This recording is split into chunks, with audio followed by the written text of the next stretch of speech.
as two uniformed officers ran towards a shivering Caron who stood in the doorway. It was a relief to allow these outsiders to take over, to relinquish the weighty responsibility of what would happen next.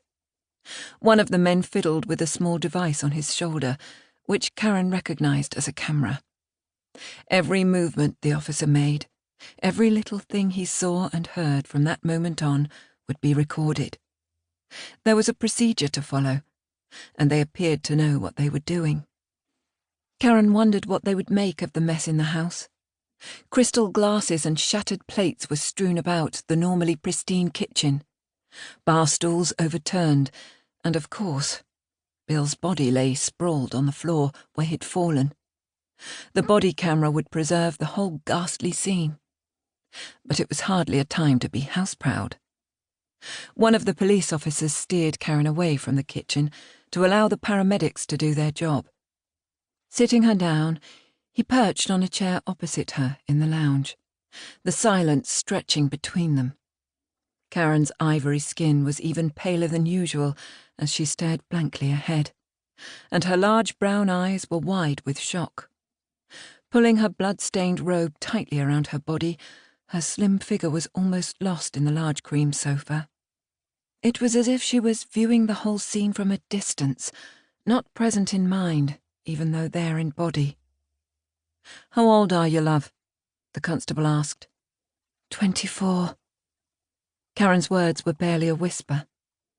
The officer nodded, then allowed the silence to fill the room once more, until they were joined 2 long minutes later by his colleague with a cup of tea in one of Caron's best china mugs. The man handed it to her and mumbled something. An order to drink it, she supposed. It tasted sweet. She didn't take sugar in tea, yet assumed it was part of the process. For shock, wasn't it? The first officer explained that a detective was on his way to ask some questions. Caron nodded numbly, his words already forgotten. Perhaps the tea was too late, and she was already in shock. The sound of another car door slamming outside announced the arrival of 2 more police officers. Detectives, Caron assumed, as they were not in uniform. After stopping in the hall to speak briefly to those already on the scene, Caron saw their backs as they entered the kitchen, presumably to view the body. And then, after only a few minutes, they came to find her in the lounge. The taller man, who seemed to be in charge, showed Caron a warrant card and introduced himself as Detective Inspector Jack Priestley. She raised her head to look at the newcomer. He was over 6 feet tall with brown eyes and an open, honest expression. Priestley's face exuded sympathy, a lined, expressive face with the overall demeanour of a man who'd seen much and was not shocked by the scene in the Rivers home. When he sat beside her on the cream sofa, she looked into those kind brown eyes and felt he could be trusted. "Caron, isn't it?" the DI asked. She nodded as he continued. "Before you answer any of our questions, I'm going to read a statement to you, and then I'd like you to tell me if you understand it." Jack slowly recited. "You do not have to say anything, but it may harm your defence if you do not mention when questioned something which you later rely on in court.